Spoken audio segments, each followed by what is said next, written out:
Welcome to Dharma Talk Channel. If the Buddha were alive today, living in the middle of our modern world with smartphones, social media, streaming services, and constant notifications, how do you think he would live? What kinds of choices would he make when he scrolls through the news, when he talks to his family, when he feels stressed, lonely, or angry? These are not just philosophical questions. They are questions about how we live, right here, right now, in our own lives. Most of us want the same simple things. We want to be happy, we want to feel at peace, and we don't want to be haunted by regret when we go to bed at night. Yet daily life in the modern world pulls us in the opposite direction. We are encouraged to consume more, to react quickly, to fight online with people we don't even know, to escape our feelings with entertainment, alcohol, or endless scrolling.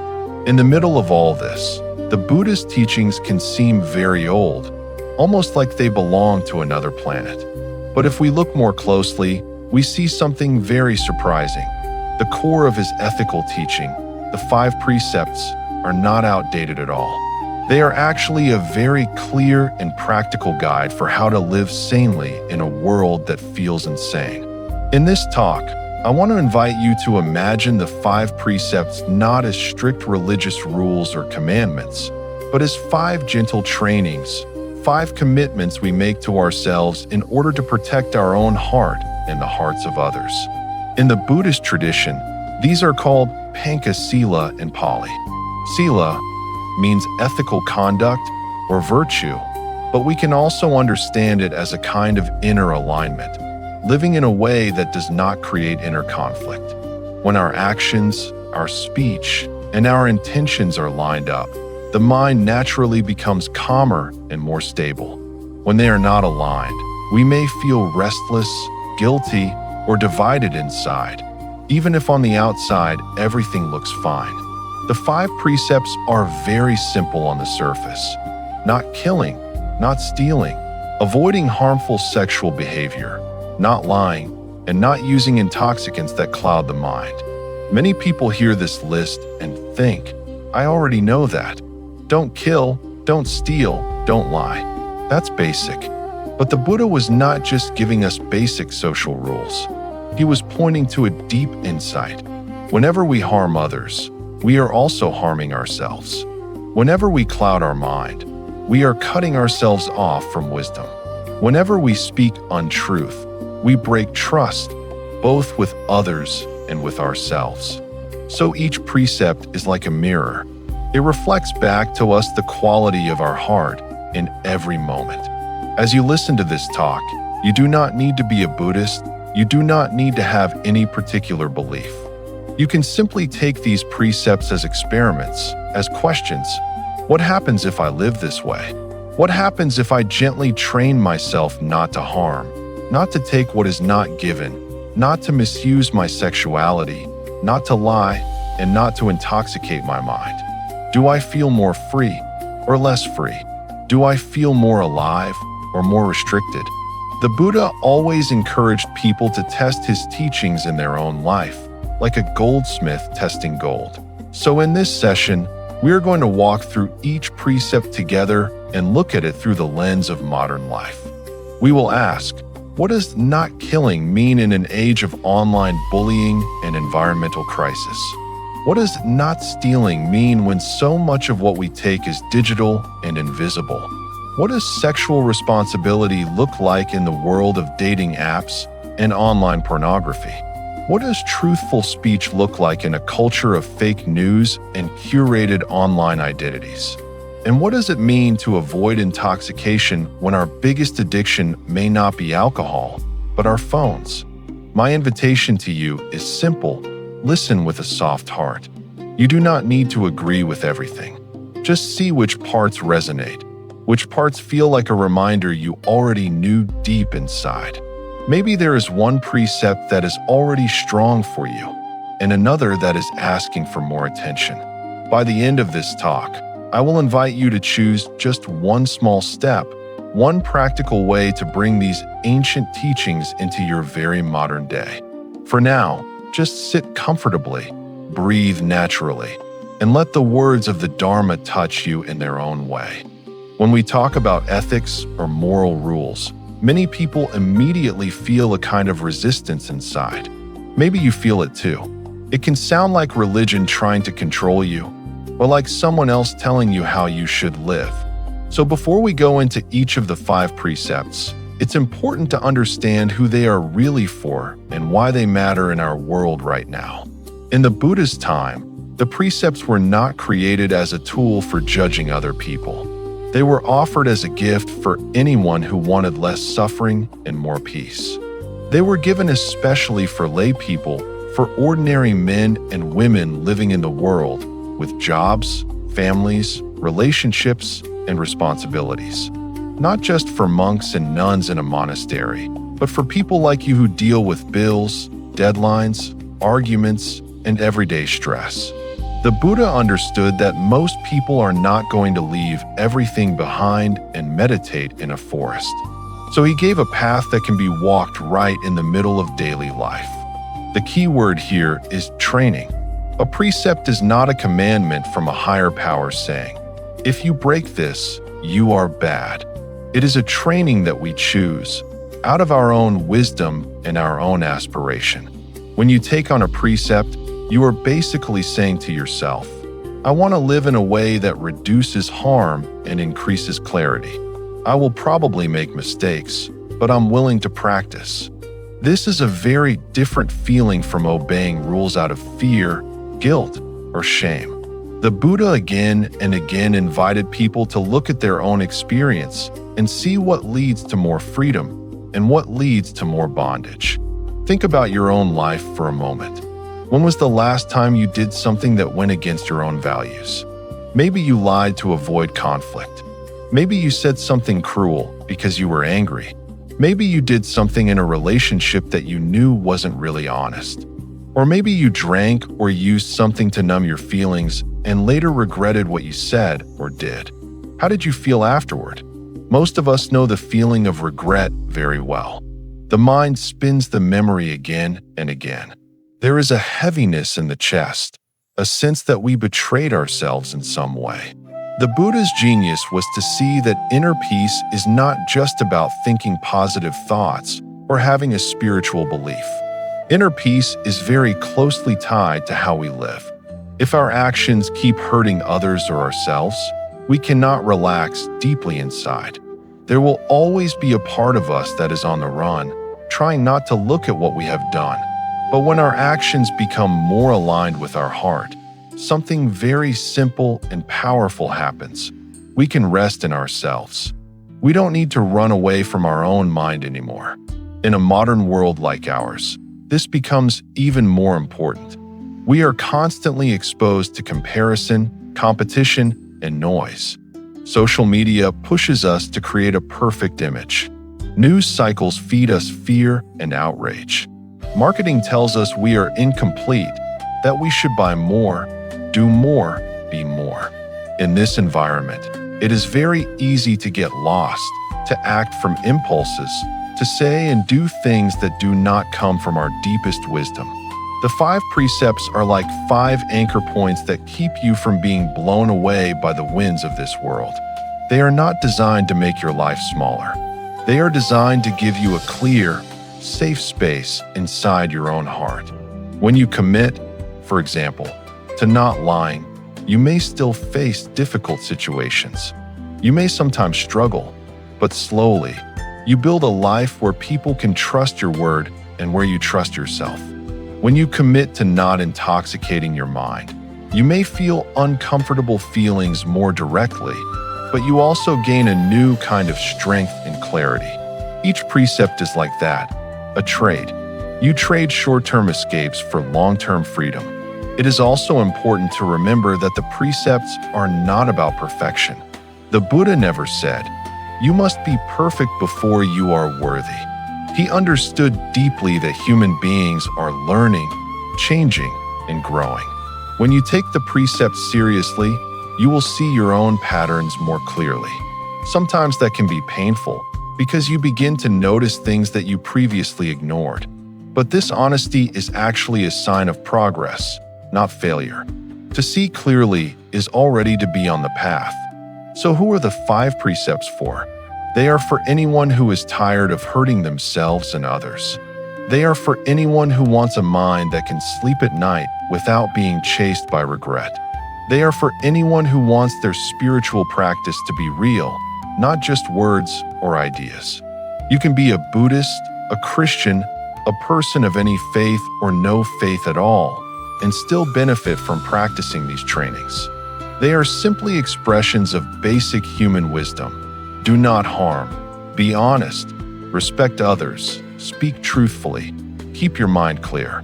In Buddhist tradition, the precepts also have a very practical role in meditation. Sometimes people try to meditate while their life is filled with dishonesty, manipulation, or harm. They sit down, close their eyes, and immediately the mind is flooded with memories, fears, and stories. It's like trying to meditate in a room full of loud arguing. The Buddha taught that ethical conduct is the foundation for a peaceful mind. When we live in a way that is less harmful, the mind naturally becomes quieter. There is less to hide from. It's like cleaning your room before you sit down to rest. The resting becomes much easier.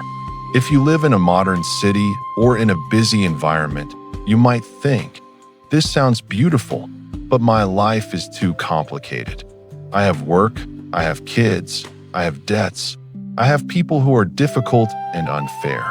The Buddha never denied the complexity of life. What he offered was not a magical escape, but a way to walk through that complexity with more clarity and kindness. You do not have to become a monk to practice the 5 precepts. You practice them in the way you answer emails, in the way you talk to your partner, in the way you drive your car, in the way you use your phone. So as we go deeper into each of the 5 precepts, I invite you to listen not with the mindset of, "I must obey," or "I am a bad person if I fail." Instead, listen as if you were trying on a new pair of shoes. Walk around in them. See how they feel. Ask yourself honestly, if I lived like this, even 10% more than I do now, what would change in my life? Would there be less conflict, less guilt, less anxiety? Would there be a little more space in my heart, a little more trust in my relationships? The precepts are not here to make you someone else. They are here to help you remember who you truly are when you are not driven by fear, greed, or confusion. Somewhere inside, beneath all the habits and conditioning, there is a part of you that naturally does not want to harm, that naturally enjoys honesty, kindness, and clarity. The Buddha spoke to that part of us. The 5 precepts are his way of saying, live from this deeper place and see what happens. With that understanding, we can now look at the first precept, the training not to kill, and explore what compassion means in a world where harm can be done not only with weapons, but also with words, with technology, and with indifference. The first precept is usually translated very simply, not to kill or not to take life. At first, this might sound obvious. Most people will say, "Of course, I don't go around killing anyone." But when the Buddha spoke about this training, he was pointing to something much deeper than just avoiding extreme acts of violence. He was inviting us to cultivate a heart of compassion in every situation, a heart that recognizes that all beings are afraid of pain and all beings want to live. If we slow down for a moment and really feel into that, it changes the way we move through the world. Think about a small insect that accidentally crawls into your room. When you see it, what arises first in your mind? Is it irritation, disgust, fear, or is it a moment of curiosity and care? The difference between crushing it automatically and gently guiding it outside is not just about the insect's life. It is also about the habit you are building in your own heart. Every time you choose not to harm when you could easily harm, you are strengthening the muscle of compassion inside you. In our modern world, we often associate violence only with big events: war, murder, shootings. These are obviously serious, but for most of us, harm shows up in more subtle and frequent ways. We harm with our words, with our indifference, with the systems we support, and with the way we consume. When the Buddha talked about not killing, he also emphasized the intention behind our actions. The precept is really a training in recognizing when anger, hatred, or cruelty are rising in us, and choosing not to let those energies guide our actions. Consider the way we speak online. On social media, it is very easy to forget that there is a real human being on the other side of the screen. We might write comments we would never say face to face. We kill someone's dignity with a sarcastic remark. We kill their reputation by sharing a rumor or joining in public shaming. No blood is visible, but the pain can be very real. People carry deep wounds from words they have read about themselves. In many ways, the first precept in the modern age asks us to see that verbal and emotional violence are also forms of taking life, of crushing the spirit. There is also the question of how we relate to other creatures and to the planet itself. The Buddha lived in a time without factories, without industrial farming, without plastic. Today, our lifestyle can contribute to the suffering and death of many beings in ways we never directly see. The animals in factory farms, the fish in polluted oceans, the forests cut down for profit, the communities affected by environmental destruction. All of this is connected to the choices we make as consumers. The first precept gently invites us to become more aware. Where does my food come from? What kind of industries am I supporting? Can I reduce harm, even in small, realistic ways? This doesn't mean we have to become perfect overnight. Not everyone can become fully vegetarian immediately. Not everyone can change their job or their entire lifestyle. The Buddha was very realistic. The practice of the precept is not about purity, it is about direction. Maybe for one person, the first step is simply to eat a little less meat, or to choose products that involve less cruelty when possible. For another person, the step might be to stop enjoying violent entertainment, to be more mindful of what they watch and how it affects their mind. For someone else, it might be to become more gentle and patient with their own family, not lashing out in anger. The first precept also applies very intimately to the way we treat ourselves. Sometimes, we are extremely harsh toward our own mind and body. We may not physically harm ourselves, but we may constantly attack ourselves with inner criticism. I'm useless. I'm ugly. I'll never be good enough. This kind of inner violence can be very destructive over time. In a subtle way, it is like slowly killing our own joy and confidence. Practicing the first precept means learning to speak to ourselves with more kindness, to respect our own life as something precious, not something to be endlessly beaten down. In Buddhist stories, there are many examples of the Buddha showing compassion even in small situations. He spoke about how all beings tremble at violence, all beings fear death, all beings love life. When we truly feel this, even for a moment, we may naturally soften. The insect, the animal, the stranger on the street, the person we disagree with politically, even the person who has hurt us, all of them, just like us, want to avoid pain and find safety. Seeing this common ground does not mean we have to approve of harmful actions, but it helps stop the chain of hatred in our own heart. In a culture like ours, where we are often entertained by violence, this precept can be quite radical. Movies, games, news, and even humor can normalize cruelty. We might find ourselves enjoying someone else's humiliation or suffering as a kind of entertainment. Practicing the first precept invites us to notice this tendency and gently turn away from it. Not because we are trying to be spiritually superior, but because we understand that what we feed our mind will grow. If we constantly feed on images of cruelty, the mind becomes more numb, less sensitive. If we consciously feed our mind with compassion, the opposite happens. So how can we live this precept in a practical way? We can start very simply. First, we can make a quiet inner commitment. As much as I can, I will avoid harming any living being in body, speech, or mind.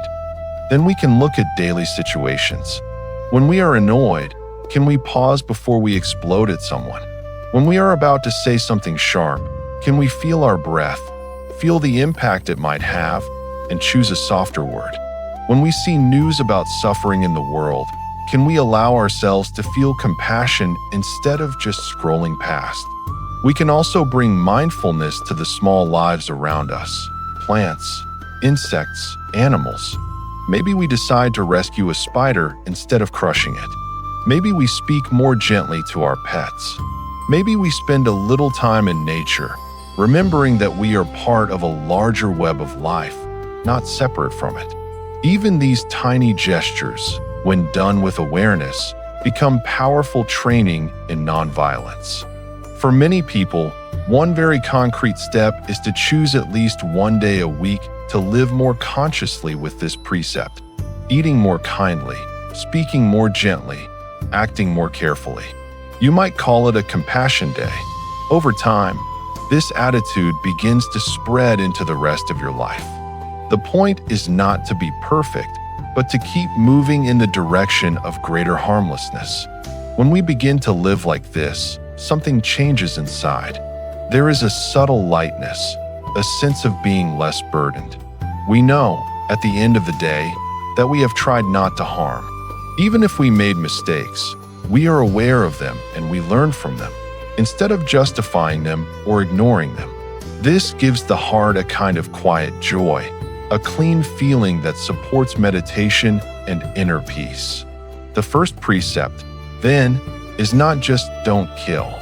It is an invitation to become a protector of life in whatever small ways are available to us. In a world where cruelty and indifference are often normal, choosing compassion is a revolutionary act. And as we strengthen this foundation of non-harming, we are ready to look at the second precept, how we relate to what is not given, and how honesty and generosity can transform our relationship to possessions, money, and trust. The second precept is often translated as not taking what is not given. Again, on the surface it sounds simple: don't steal. Most of us like to think, I'm not a thief, I don't rob banks, I don't break into houses. But in the Buddhist teaching, this precept is much more subtle and much more deeply connected to our sense of integrity, trust, and contentment. When we take something that has not been freely given, there is always a kind of imbalance created. Outwardly, it may look small, like borrowing something and never returning it, or using someone's idea without giving credit. Inwardly, though, something in us knows. There is a tiny contraction in the heart, a feeling that we have crossed a line. Over time, if this becomes a habit, our relationship with ourselves changes. We trust ourselves a little less. The mind becomes more restless, more defensive. The Buddha saw clearly that our actions with money, property, and resources are not separate from our spiritual life. They shape the quality of our mind in a very direct way. In the modern world, this precept becomes very interesting because so much of what we take is invisible and digital. We can download movies, music, software, books, and courses with a few clicks. It may feel like nothing because we are not physically taking an object from a store shelf. But the principle is the same. Are we using someone's work, someone's time, someone's creativity without their consent, without giving anything back? In a culture where everyone does it, it can be tempting to say, it's no big deal. The Dharma, however, invites us to look more honestly, not to judge ourselves harshly, but to ask, what kind of person do I want to become? There is also a more subtle form of taking what is not given, which is taking advantage of people's trust or generosity. For example, at work, maybe we are paid for 8 hours, but we only really work 5, spending the rest of the time scrolling, chatting, or avoiding responsibilities, not just occasionally, but as a pattern. Or maybe we constantly rely on a friend's help, time, or emotional support without ever considering their limits or needs. We might not be stealing money, but we might be quietly draining someone's energy, time, or goodwill. The Buddhist teaching on this precept encourages us to be more awake to these dynamics and to act with fairness and gratitude. Another layer of this precept is about our attitude toward possessions themselves. The root of stealing is often a feeling of not enough. Not enough money, not enough comfort, not enough recognition. This sense of lack can drive us to take what is not ours, or to hold tightly to what we have. But from a Dharma perspective, this constant hunger is itself a kind of suffering. We cling and grasp because we believe that one more thing, one more purchase, one more advantage will finally make us feel complete. The Buddha invites us to explore a different possibility, that true wealth comes from contentment, from being satisfied with enough. This doesn't mean you should never want to improve your life or earn more. It means that while you do so, you try not to harm others, and you pay attention to the motivation in your heart. Are you acting from fear and greed, or from wisdom and responsibility? The second precept is not anti-success. It is a reminder that real success cannot be separated from integrity. If we gain wealth or status through dishonest means, something in us will never fully relax. On the other hand, when we know we have acted honestly, even if we have less, there is a quiet dignity that no one can take away. In our digital age, there is also the issue of intellectual property, art, writing, music, design. Many people create from their heart and soul, and that creation is how they support themselves. When we copy without permission, pass off someone else's words as our own, or ignore the value of their labor, we may not feel the impact immediately, but we are still feeding a culture of disrespect. Practicing the second precept means we start to recognize the invisible effort behind the things we enjoy, and we choose, as much as we can, to support creators fairly, to credit sources, and to avoid taking shortcuts that harm others. This precept also has a positive side. It naturally leads us toward generosity. The opposite of taking what is not given is offering what is freely given. In Buddhism, generosity, or dana, is considered one of the most beautiful and powerful practices. When we give, whether it is money, time, attention, or kindness, we weaken the grip of greed in our own hearts. We also transform the atmosphere around us. Instead of living in a world where everyone is trying to get as much as they can, we begin to create a world where people also think about how much they can contribute. You don't need to be rich to practice generosity. You can give a listening ear to someone who is lonely. You can share knowledge that might help someone. You can pay fair wages if you employ others. You can donate a small amount to causes that reduce suffering. You can give appreciation and gratitude to people who serve you every day: the cashier, the cleaner, the driver. Each of these actions is a direct expression of the second precept in a positive form. Not only, I will not take what is not given, but also, I will joyfully share what I can. In daily life, there are many small opportunities to practice this precept. You might notice the impulse to take office supplies home without asking, and instead you stop and ask for permission. You might realize you've been using your friend's streaming account for years without ever offering to contribute, and you decide to talk to them and share the cost. You might look at the apps and media on your devices and choose to replace pirated copies with legal ones, even if it takes time. Each of these decisions may seem minor, but together they shape the person you are becoming. We can also look at how we steal in more hidden ways, like stealing credit. Maybe a project at work was a group effort, but we accept all the praise and do not mention the others who helped. Or we use someone's story, someone's idea, as if it were our own, just to impress others. This kind of stealing harms trust and relationships. Practicing the precept means we become more honest about where our success comes from, and we acknowledge the people who support us.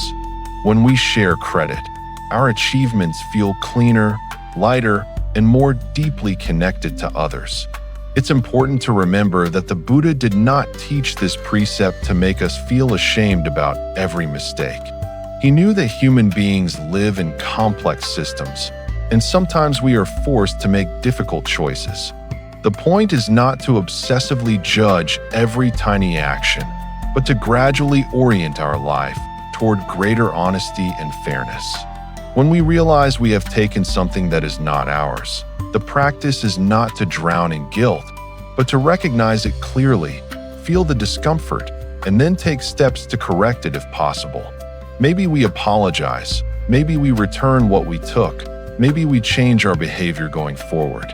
This is how the precept becomes alive. As with all the precepts, the real question is, what kind of mind do I want to cultivate? When we respect other people's property, time, and energy, we are saying to the universe, I trust that I can live without taking what is not mine. I trust that what I truly need will come through honest means. This trust brings a sense of inner abundance that no amount of stealing can ever provide. Paradoxically, the less we grasp at what is not ours, the more we discover the richness of what we already have. So you might take a moment now to reflect gently. In what areas of my life am I already living this precept strongly? Maybe you are very careful about money or very fair in business. Appreciate that. And where are the places where this precept feels a bit uncomfortable, a bit challenging? Is it around digital content, around time at work, around emotional support in relationships? You don't need to fix everything at once. Just notice one area where you could become a little more honest, a little more respectful. Every time you choose not to take what is not given, even when no one is watching, you are building a deeper kind of freedom inside. You are telling yourself, I am someone who can be trusted. That self-trust is a treasure much greater than anything you could steal. And with that sense of integrity growing, we can now turn to the third precept, which asks us to bring the same quality of care and responsibility into one of the most powerful areas of human life, our sexuality and our relationships. The third precept is about our sexual conduct, and it is often translated as abstaining from sexual misconduct. For many people, this is the most sensitive and uncomfortable of the five because it touches a part of life that is both deeply personal and heavily influenced by culture, family, religion, and media. In the Buddhist teaching, the point is not to shame sexuality or to say that sex itself is bad. For lay people, the Buddha fully accepted that sexual desire is part of human life. What he cared about was whether our sexual behavior creates suffering or reduces it, whether it is rooted in respect and honesty or in exploitation and harm. When we hear the phrase sexual misconduct, we might immediately think of extreme cases: cheating, assault, abuse. Of course, these are serious and clearly harmful. But if we listen carefully to the spirit of this precept, we see that it is inviting us to look at a broader question. How do we treat ourselves and others in the realm of intimacy? Do we see other people as whole human beings with feelings, history, and vulnerability, or do we see them mainly as bodies to be used for our own pleasure? Are we honest in our relationships, or do we manipulate, hide, and play games? Are we willing to face the consequences of our actions, or do we run away when things get difficult? In many traditional explanations, sexual misconduct includes things like adultery, having relations with someone who is already committed to another partner, taking advantage of people who are vulnerable, or being involved sexually with those who cannot truly consent. The core issue in all these situations is not sex itself, but harm, deception, and irresponsibility. The Buddha's concern was always, does this action lead to suffering for you, or for others. If it does, it is unskillful. If it does not, and it is rooted in mutual care and consent, then it is less likely to be a violation of the precept. In modern life, this precept becomes even more complex because sexuality is everywhere. We are constantly bombarded with images, stories, and messages about sex. Advertising uses it to sell products. Movies and music glamorize it. Dating apps put an endless line of faces at our fingertips, available to swipe left or right. Pornography is instantly available and can be consumed in secret at any time of day. All of this creates a powerful environment where desire is constantly stimulated and where people can easily be seen as objects rather than as full human beings. The third precept invites us to wake up in the middle of this environment, not to hate desire, not to feel guilty for being attracted to others, but to ask deeper questions about how we act on these impulses. For example, if we are in a committed relationship, how do we handle attraction to someone else? Do we flirt in ways that slowly erode trust with our partner? Do we engage in secret online conversations that we would be ashamed to show them? When we use dating apps, do we treat people as disposable, ghosting them without explanation, playing with their feelings because we are bored? When we watch pornography, do we ever reflect on the impact it has on our perception of real people, real bodies, real intimacy? One of the most painful forms of suffering in the modern world comes from broken trust in relationships. When someone discovers that their partner has lied, cheated, or betrayed them, the wound can go very deep. It is not just the sexual act that hurts.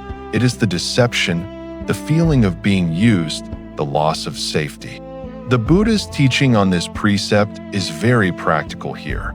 If we want our relationships to be a source of peace rather than of endless drama, we need to bring honesty and responsibility into our sexual behavior. That means being clear about our commitments, not making promises we cannot keep, and not using another person's love or loneliness for our own temporary satisfaction. Sexual misconduct can also occur when there is a power imbalance. For example, between a teacher and a student, a boss and an employee, an older person and a much younger person who is still emotionally immature. Even if the person with less power says yes, the situation can still be exploitative because their consent may be influenced by fear, dependence, or admiration. The Buddha emphasized the importance of not taking advantage of others. Practicing this precept in our time means being very honest with ourselves about whether we are using our position or influence to get something from someone that they might not freely give if the situation were equal. Another important dimension of this precept is how we relate to our own body and desire. In many cultures, sex is surrounded by shame.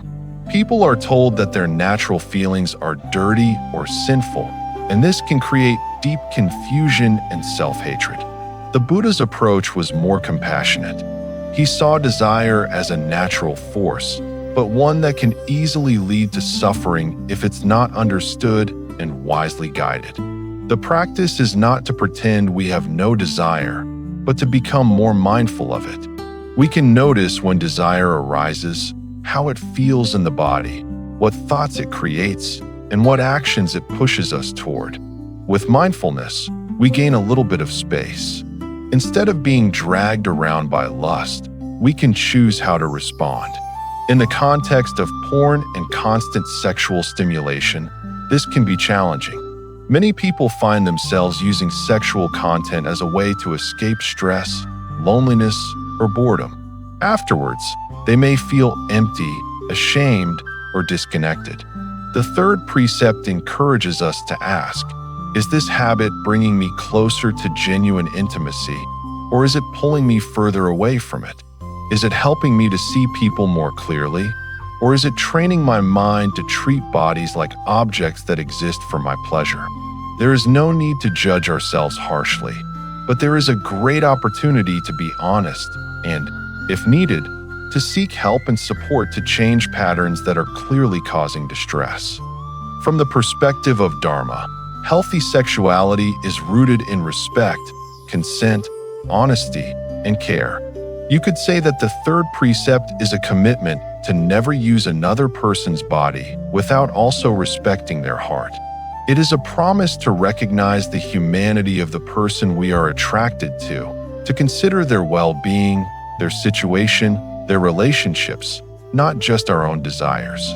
When sex is approached from this place, it has the potential to be an expression of love, connection, and tenderness, instead of a source of trauma and regret.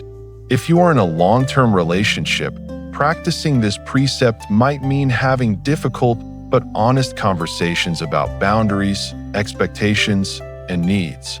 It might mean facing parts of yourself that are restless or dissatisfied, instead of secretly seeking comfort elsewhere.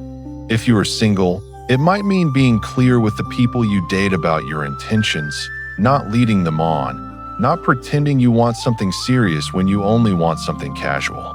It might mean choosing partners and situations that align with your values instead of just following impulse. There is also the area of how we look at others in everyday life. Do we constantly undress people with our eyes, reducing them to body parts in our imagination? Do we consume their image without seeing their personhood? The mind may always generate some degree of sexual thought. That is part of being human. But again, the precept is about training. We can notice this tendency and gently choose to see more deeply, to remember that the person in front of us has fears, dreams, and a whole life story. They are not just a character in our private fantasy.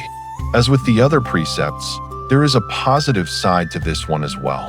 It is not only about avoiding harm, but also about cultivating a kind of sacredness in our relationships. When we choose to be faithful, to be honest, to be gentle, we create a field of trust around us. Our partner or partners can relax more deeply, knowing we are not secretly working against them.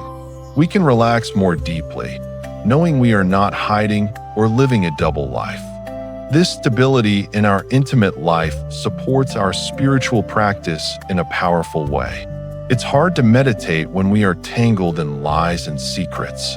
It's much easier when our relationships are built on openness and respect.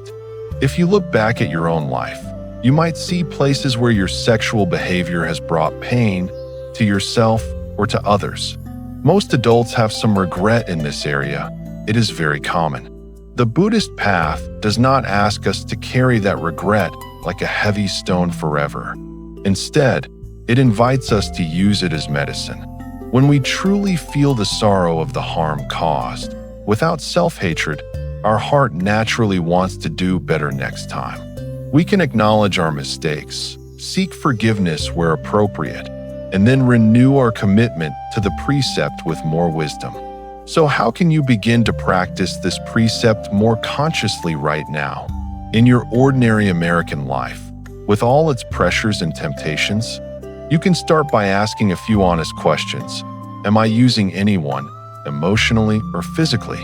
Am I hiding anything important from the people who trust me? Am I engaging with sexual content or behavior that leaves me feeling more disconnected and empty instead of more alive and loving? If the answer is yes in some areas, that's not a reason to hate yourself. It's simply information, a clear mirror. From there, you can make one small shift. Maybe you decide to end a relationship that is secret and harming multiple people. Maybe you choose to have a hard but honest conversation with your partner about something you've been hiding. Maybe you limit your use of pornography and pay attention to how your mind changes as you do. Maybe you set a personal boundary about not flirting with people who are already committed or not using your position or influence to get attention or favors.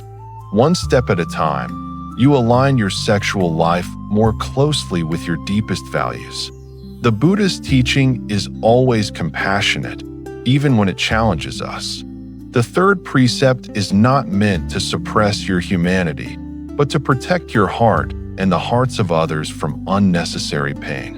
It's an invitation to bring wisdom into one of the most powerful areas of life, so that your energy of desire becomes something that supports love and connection rather than confusion and harm. When we begin to live this way, we notice that our relationships, while not perfect, become more honest and more grounded. We may still make mistakes, we may still fall into old patterns at times, but we are more awake to their consequences. Our sexuality becomes less of a battlefield and more of a place where the Dharma can manifest as respect, tenderness, and responsibility. And as the Buddha understood so well, when this area of life is handled with care, the mind has much more space to rest. With this foundation, we are ready to look at the fourth precept, which concerns another powerful force in our lives: the words that come out of our mouths and the enormous impact they have on ourselves and the world around us. The fourth precept is about our speech, and it is usually translated as abstaining from false speech. On the surface, this sounds simple, don't lie. But in the Buddha's teaching, the territory of speech is much wider and much more powerful than we often realize. The words that come out of our mouths and keyboards shape our relationships, our communities, and even our own minds. They can heal or they can wound, bring people together or tear them apart. The Buddha understood that if we want peace in our heart, we cannot ignore the way we speak. When we think about lying, we usually think about clear, obvious lies, denying something we know is true, or saying something happened when it didn't. But the Buddha talked about several kinds of unwholesome speech: false speech, divisive speech, harsh speech, and idle or foolish chatter. You can think of them as 4 ways we can misuse our voice. False speech is lying. Divisive speech is speech that intentionally creates conflict between people. Harsh speech is speech that is cruel, insulting, or abusive. Idle chatter is speech that's meaningless, often driven by restlessness, that wastes energy and attention. The fourth precept invites us to become more aware of all 4, not as a way to become stiff or rigid, but as a way to live more honestly and kindly. In our modern world, speech is no longer limited to what we say with our mouths. Every text, comment, post, and email is also speech. Our words travel faster and further than ever before. A rumor can reach thousands of people in minutes.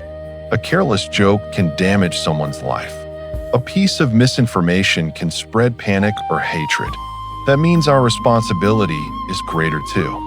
The Buddha didn't speak about social media, but his teachings apply perfectly to it. Before we hit send or share, we can ask, is this true?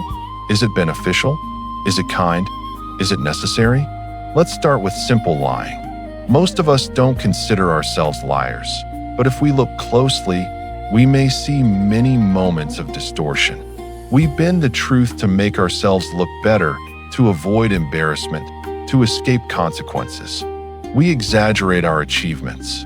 We hide our mistakes. We tell white lies to avoid uncomfortable conversations. Each time we do this, there's a very subtle cost. We create a small separation between who we are and how we present ourselves.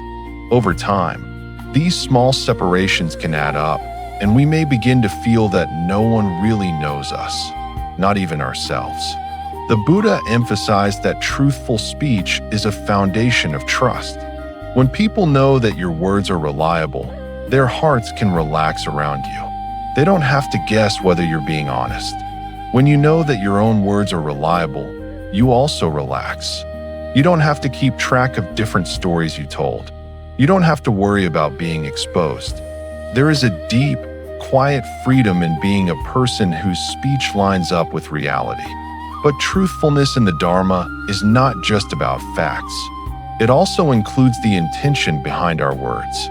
We can say something that is technically true, but we can use that truth like a weapon to humiliate or hurt. This is where the Buddha's teaching on right speech becomes subtler.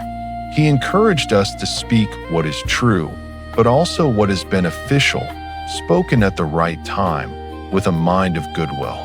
That means we sometimes hold back from saying something, not because we want to hide the truth, but because we see that blurting it out in that moment would only cause harm.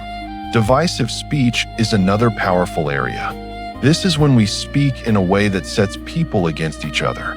We might say one thing to one person and another thing to someone else, creating suspicion and conflict.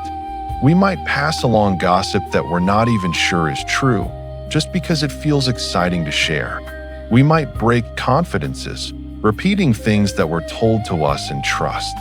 On social media, this can show up as joining in on us versus them conversations, demonizing entire groups of people, or twisting someone's words to make them look bad. The Buddha understood that this kind of speech fractures communities, families, and friendships. It may give us a momentary feeling of power or importance, but it leaves a trail of pain behind. Harsh speech is what happens when we use our words like a club.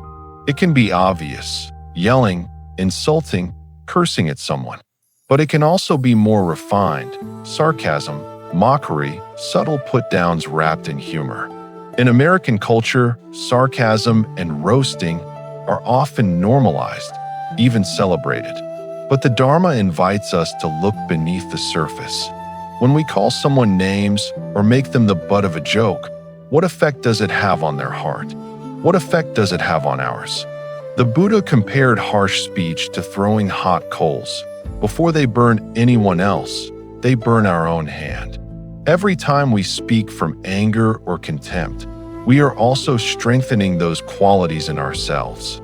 Idle chatter might seem like the least serious of these, but it's more influential than we think. This is speech that has no real purpose, talking just to fill silence, gossiping about celebrities, endlessly commenting on things that don't really matter. There is nothing sinful about small talk, and the Buddha was not telling us to become silent statues. He himself spoke warmly and kindly to people, but he also pointed out that when the mind is constantly engaged in trivial talk, it becomes scattered. We lose touch with depth. We run away from silence, which is often where insight and healing can arise. In a world of constant noise, practicing restraint with speech can be a revolutionary act. It might mean you choose not to comment on everything, not to jump into every argument, not to respond to every provocation. It might mean you take a pause before replying to a message that triggers you.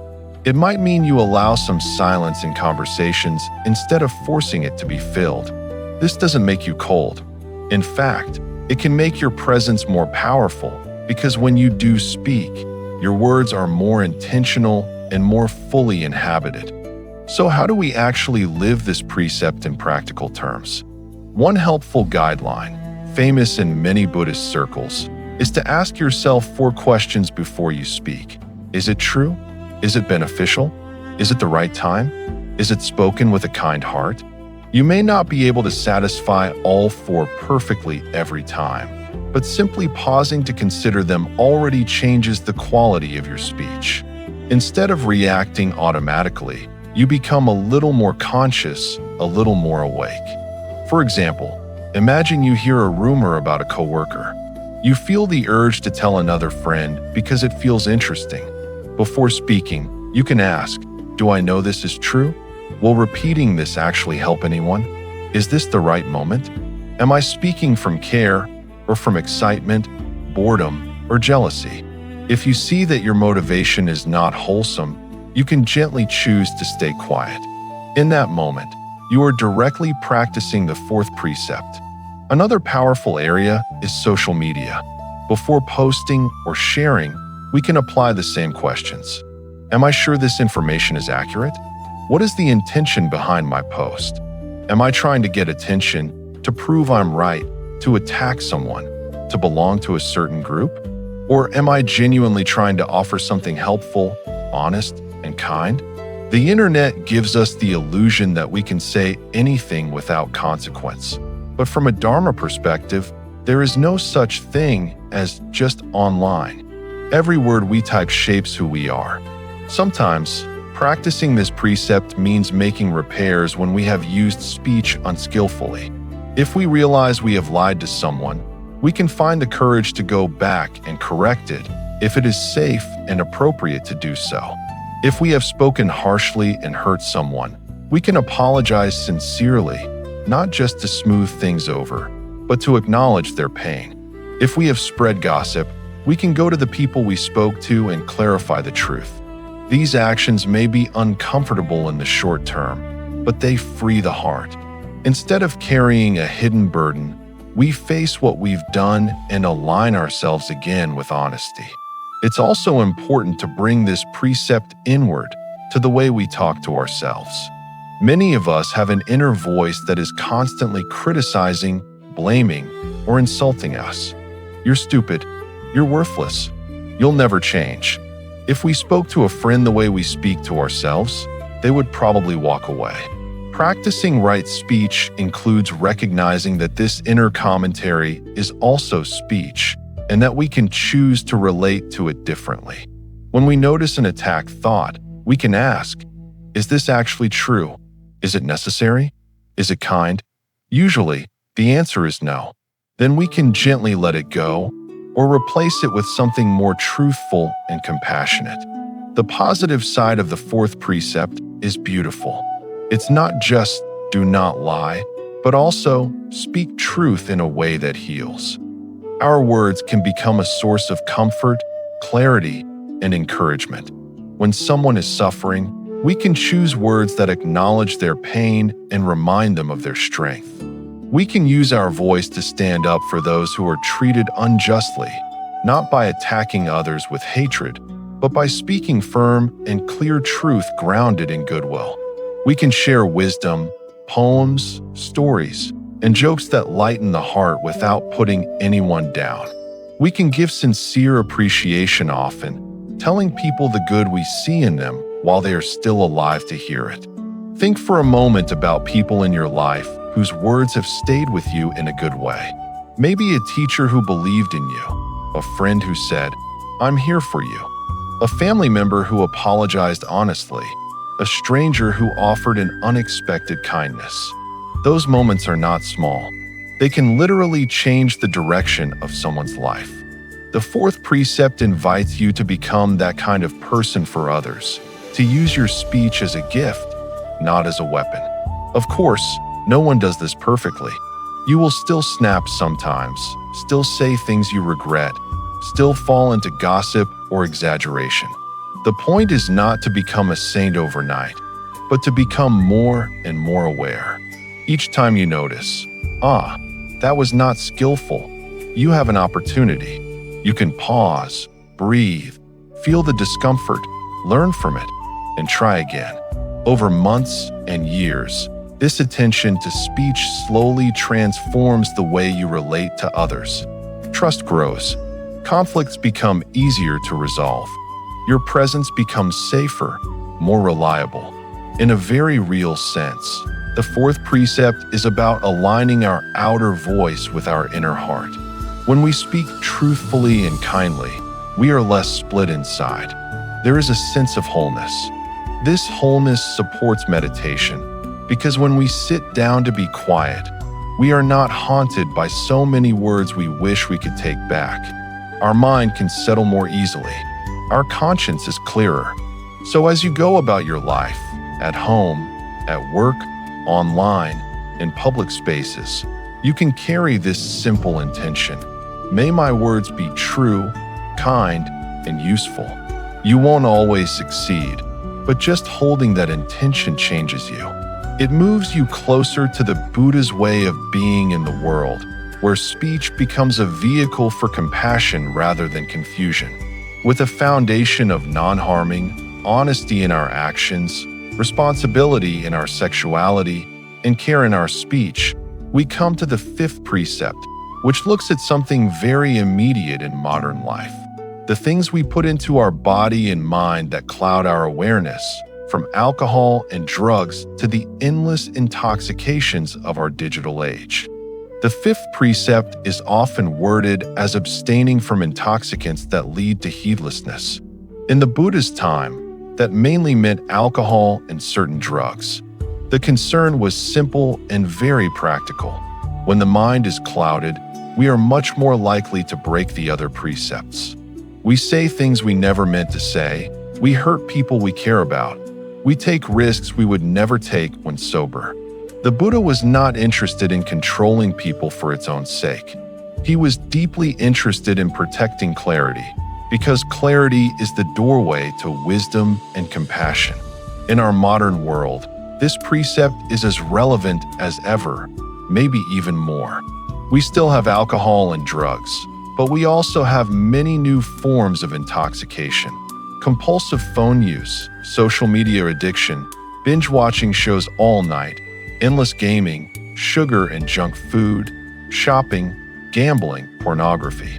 Not all of these are intoxicants in the traditional sense, but they share one important quality.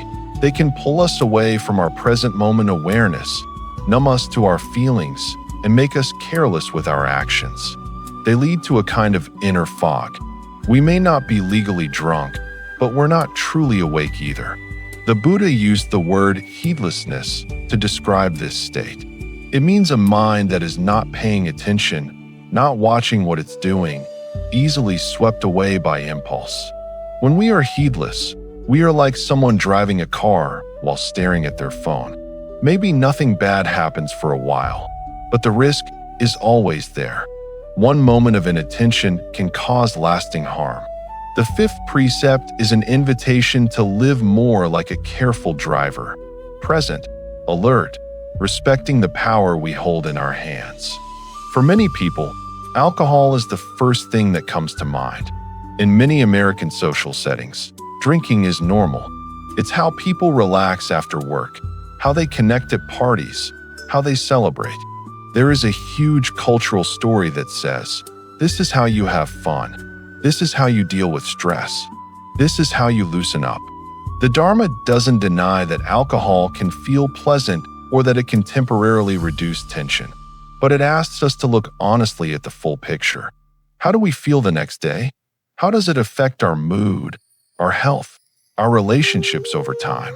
What happens when we drink just a little, but end up saying or doing things we regret?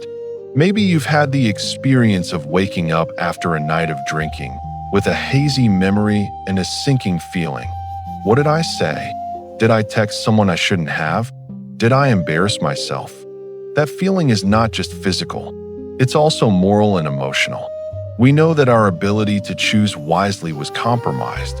The Buddha saw that if we value our capacity to choose kindness, to keep our word, to stay faithful, to speak truthfully, then it makes sense to protect our clarity as much as we can.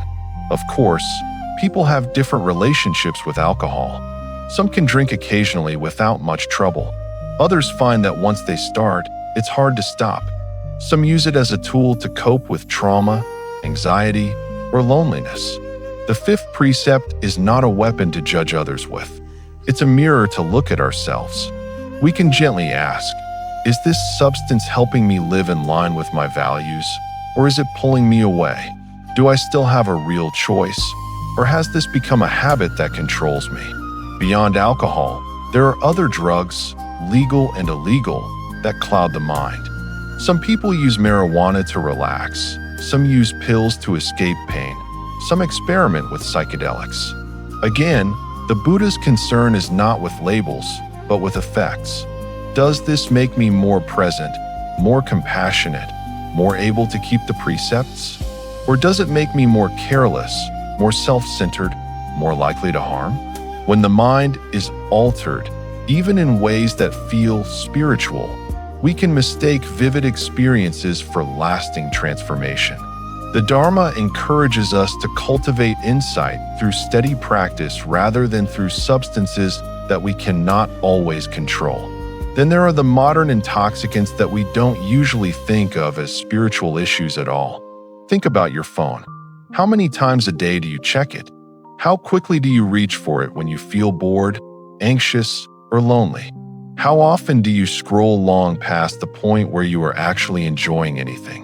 Many people now fall asleep with their phone in hand and wake up checking it before they even touch the ground with their feet. This is not a moral condemnation, it's simply the world we live in. But from a Dharma perspective, we can see that this too is a kind of intoxication. The phone and the apps on it are designed to grab your attention, to trigger little bursts of dopamine that keep you coming back. They offer endless distraction, endless noise. When we are lost in that stream, we are not really here. We are not feeling our breath, not noticing our body, not fully listening to the person in front of us. Hours can disappear. Our capacity to sit quietly, to be alone with ourselves, shrinks. We become less tolerant of silence, less able to face our own thoughts and emotions without escaping. This is very similar to what happens with substances. We reach for something outside to avoid being with what's inside. Practicing the fifth precept in this context does not necessarily mean throwing away your phone or never watching another show. It means becoming more conscious of your relationship with these things. It means asking, when I pick this up, am I choosing it from a place of clarity, or am I running away from something I don't want to feel? When I scroll for an hour, how do I feel afterward? More alive, more calm, more connected, or more numb and restless? If the honest answer is that I feel drained and empty, that's useful information. It's not a reason to hate myself. It's a reason to adjust. In the same way, we can look at food, shopping, and other habits. Do we eat to nourish the body, or do we use food to bury emotions? Do we shop because we truly need something, or because we're chasing a momentary high?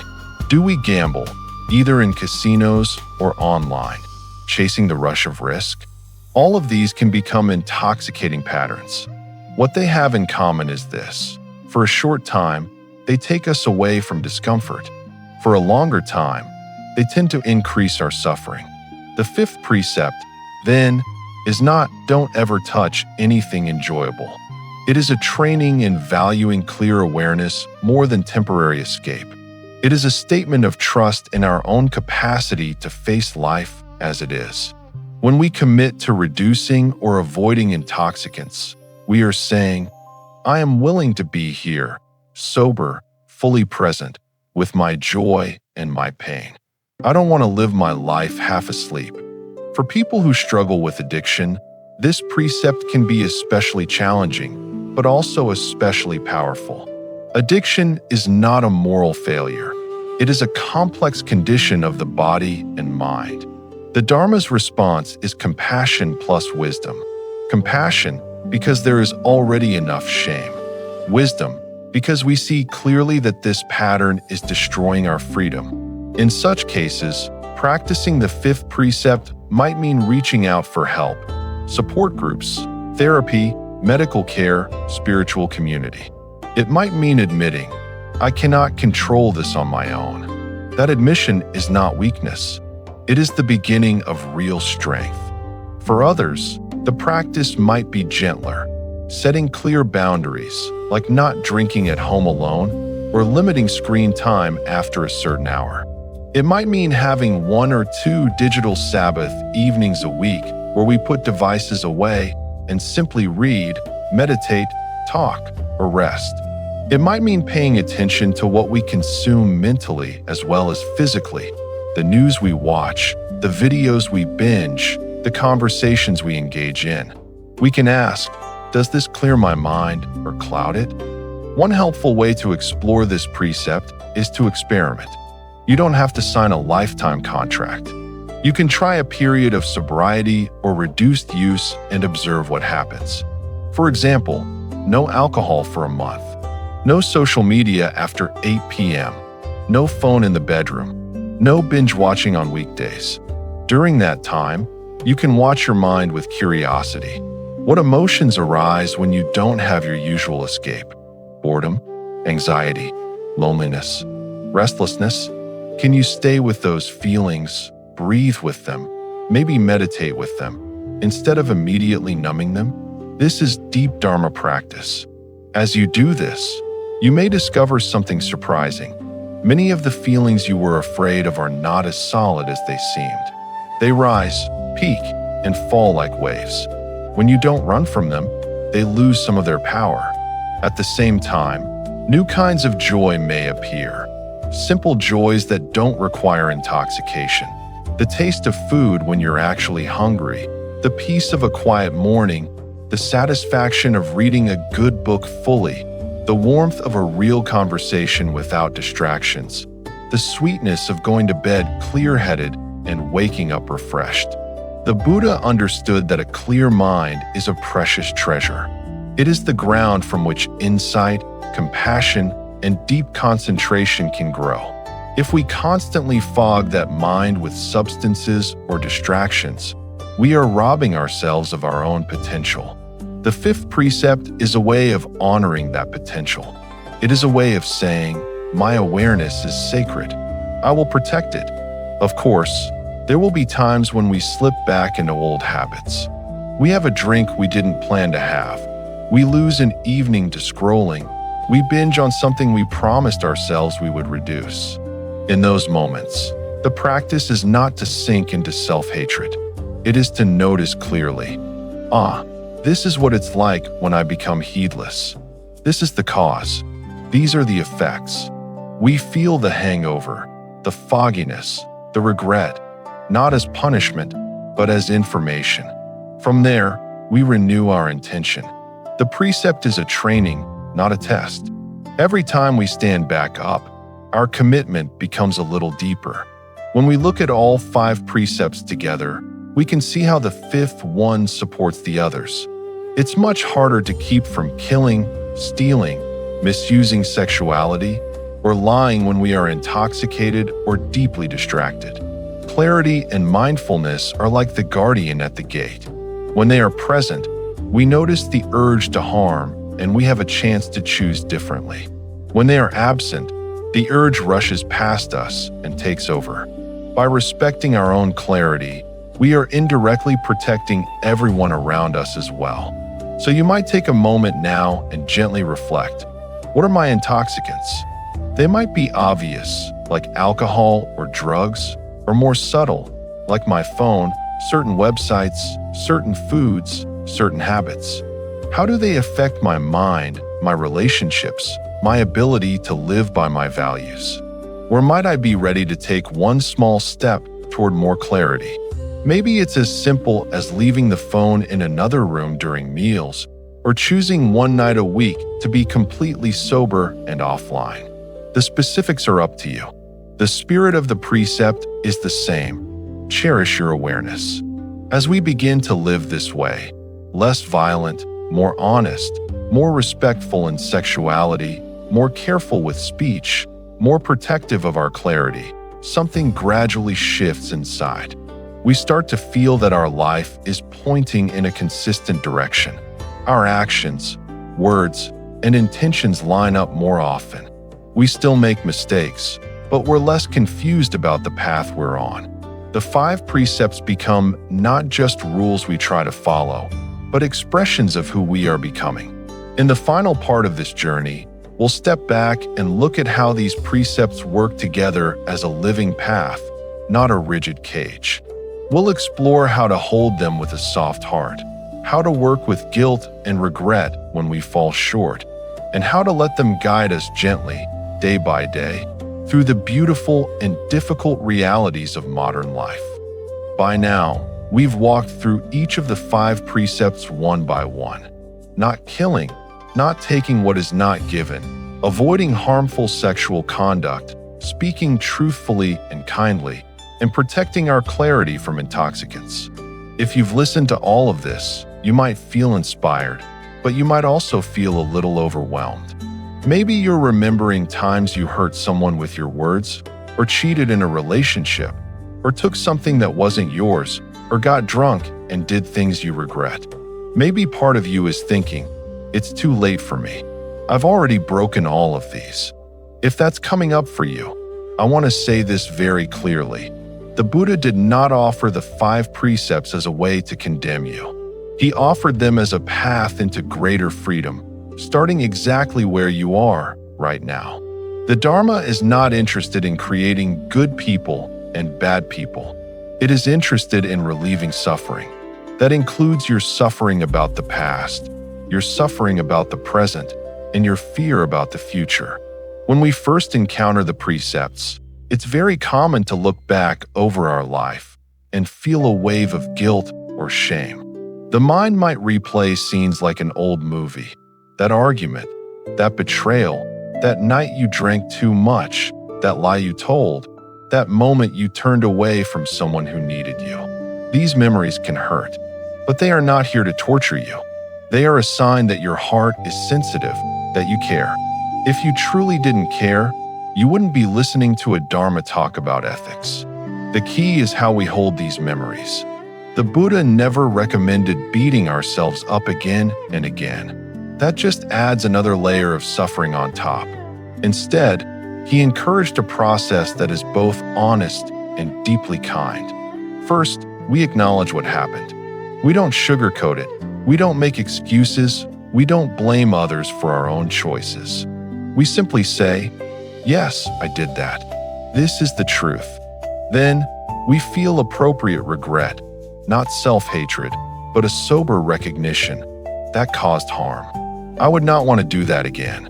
And then, we let that regret become fuel for a new intention. From now on, as much as I can, I will act differently. Sometimes this process also includes making amends. If it is possible and safe, we might apologize to someone we hurt. We might pay back what we took. We might tell the truth where we lied.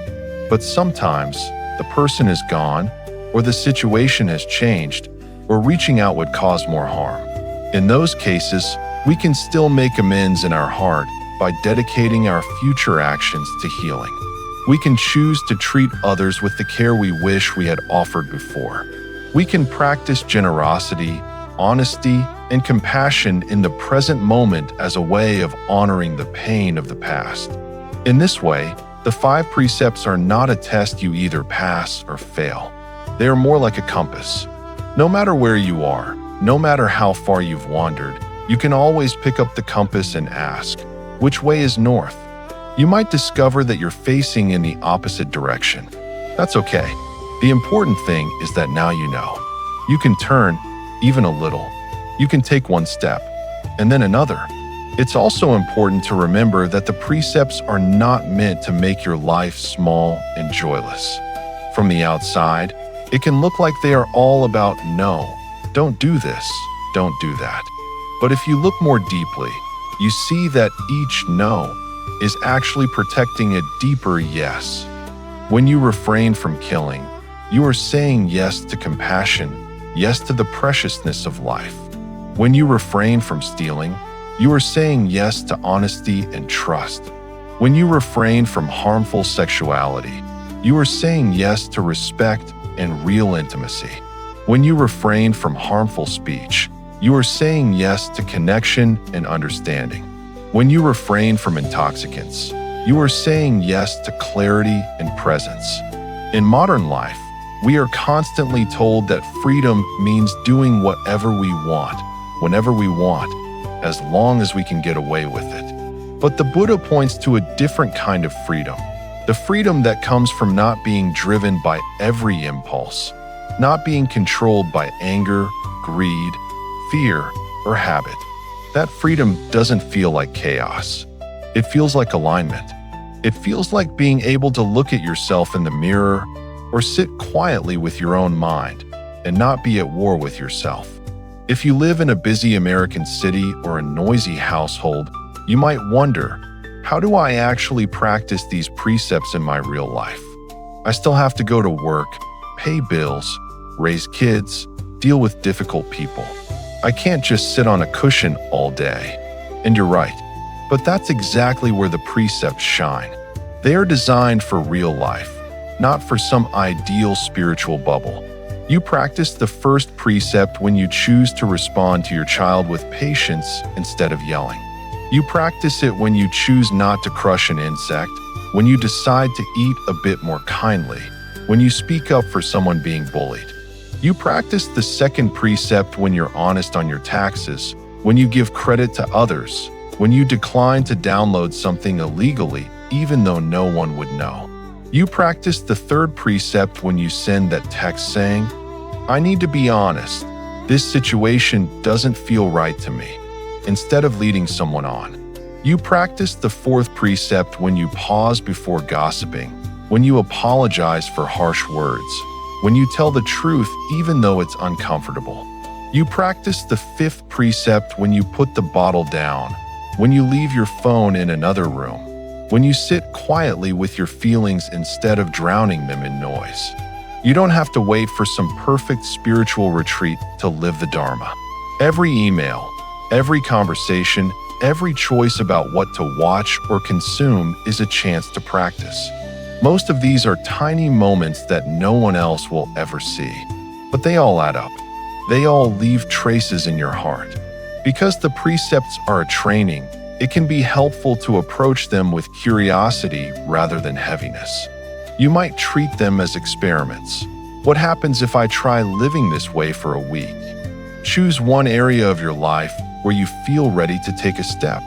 Maybe you decide, this week, I will pay special attention to my speech. I will try to avoid complaining and gossip. Or, this week, I will not drink alcohol just to see how it affects my mind. Or, this week, I will try to speak more kindly to myself when I make mistakes. During that week, you watch what happens, not just outside, but inside. How does your body feel? How does your mind feel? How do your relationships feel? You're not trying to impress anyone. You're simply gathering data about your own life. The Buddha always encouraged this spirit of investigation. Don't just believe, see for yourself. Over time, you may find that your motivation shifts. At first, you might practice because you think you should, or because you fear bad karma. But as you go along, you begin to notice something more immediate. When you live in line with the precepts, your heart feels lighter. When you break them, your heart feels heavier. That simple feedback becomes your teacher. You don't need anyone else to tell you. Your own direct experience shows you what leads to suffering and what leads to peace. It can also help to remember that the Buddha did not expect lay people to become perfect saints. He knew that life is messy. What he offered was a direction, a set of guiding lights. In the traditional teachings, keeping the precepts is called sila, and it is the foundation for deeper practices like meditation and insight. If you imagine the spiritual path as a house, the precepts are the ground and the walls. Meditation is the room you sit in. Wisdom is the light that fills the space. If the ground is unstable and the walls are cracked, it's hard to rest deeply. If the ground is firm and the walls are solid, you can truly relax and explore. So if you're serious about meditation, about mindfulness, about awakening, don't skip over ethics. They are not optional accessories. They are how you bring your spiritual aspiration into every corner of your life. Without them, it's easy to use spiritual practice as another escape, another way to feel special while leaving your harmful habits untouched. With them, your practice becomes integrated, honest, and grounded. At the same time, I want to emphasize gentleness. There is a way to use the precepts that becomes rigid and harsh, judging others, constantly criticizing yourself, obsessing over tiny mistakes, turning the Dharma into a perfectionist project. That is not the way of the Buddha. Right effort in Buddhism is often described as the effort of a caring gardener, not a harsh boss. A gardener doesn't scream at a plant to grow faster. They give it the right conditions, sunlight, water, good soil, and they trust the process. In the same way, the precepts are like good soil. You plant the seeds of mindfulness and compassion in that soil, and you give them time. They will grow. So as we come to the end of this reflection on the 5 precepts for modern life, I invite you to check in with your own heart. Maybe close your eyes for a moment if you can. Feel your body breathing. Feel the simple fact that you are alive, that you are here, listening, reflecting. That alone is something precious. Ask yourself quietly, which of these precepts already feels strong in me? Perhaps you are naturally gentle, or very honest, or careful with your speech. Acknowledge that. It is good to see the goodness already present. Then ask, which precept is calling me to grow? Which one feels tender, a little uncomfortable, like it's asking for my attention? Maybe it's your relationship with intoxicants. Maybe it's sexuality. Maybe it's the way you talk to your family. Whatever comes up first, trust that. You don't need to fix your whole life in one day. Just choose one small, concrete step that you can take in the next 24 hours to honor that precept a little more. Something specific and realistic. It could be sending an apology, taking a break from a certain habit, speaking a kind truth you've been avoiding, or simply pausing before reacting when you feel anger. Let that be your practice. As you walk through your very modern world, with its phones, cars, deadlines, noise, and beauty, you can carry the 5 precepts in your heart like 5 quiet promises. To protect life, to respect what is not given, to honor the sacredness of intimacy, to use speech as a bridge instead of a weapon, and to guard the clarity of your own mind. You will forget sometimes. You will remember again. That remembering and the willingness to begin again is itself a deep expression of the Dharma. The Buddha's compassion is not something far away in history. It can live through you, in the way you treat the people around you, the animals and the earth, and even in the way you treat yourself. The 5 precepts are one simple, profound way to let that compassion take shape in everyday actions. So as you go on with your day, you might silently offer this intention to yourself. May I live in a way that reduces harm and increases love. May my thoughts, my words, and my actions become a source of peace for myself and for others. And when I fall short, may I have the courage to see it clearly, to forgive myself, and to try again. That is the heart of practicing the 5 precepts in modern life. Not perfection, but a sincere, ongoing turning toward wisdom and compassion, one ordinary moment at a time. And before we close, I want to leave you with one more thought. The 5 precepts are only the beginning of the path, not the end. They are like the ground under your feet. Once the ground is stable, you can begin to walk more deeply into the Buddha's teaching, into mindfulness, concentration, and wisdom. In the next talks on this channel, I'd like to go further with you.